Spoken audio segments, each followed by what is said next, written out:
நம்ம டீ குடிக்கலாம் அப்படின்னு போனால் ஒரு ஒரு டீக்குன்னே வந்து ஒரு 2 பேஜ் இருக்கக்கூடிய கண்டென்ட் பேஜ் எல்லாம் கொடுக்குறாங்க. நிறைய டீலாம் இருக்குல்ல, மசாலா டீல ஆரம்பிச்சு இஞ்சி டீ, செம்பருத்தி டீ, இது ஏதோ வந்து கலர் கலராக டீலாம் வச்சுருக்காங்க. எந்த டீ குடிக்கலாம்? Tea is good. காஃபி அளவுக்கு அது வந்து உங்களோட யூனோ ஃபாஸ்ட்டாக உங்களோட அலர்ட்னஸை பூஸ்ட் பண்ணாது. பட் ஸ்லோ அண்ட் கிராஜுவல் ஒரு சூதிங் எஃபெக்ட் கொடுக்கும்.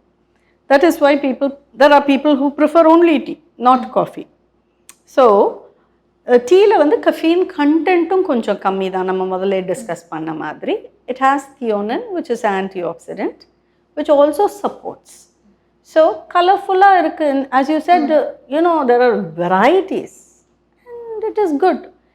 Flavored teas are available. Berries வச்சு, grapes வச்சு, strawberry, அப்படியெல்லாம் color, flavored teas are available. You can use it. And generally, black tea is better.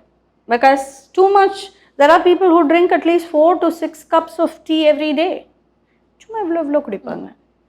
So milk use பண்ணலான்னும் போது and இன்னொரு positivity என்னென்னா, நிறைய பேர் when I speak to my patients, நிறைய பேர் சொல்லுவாங்க டீக்கு சுகர் போட மாட்டேன்னு சொல்லுவாங்க. ஜஸ்ட் அ ஃப்ளேவர்டு வாட்டர் அப்படி தான் தே ட்ரிங்க். அப்படி குடிக்கிறது it is always good compare to things that R loaded with creamers and sugar.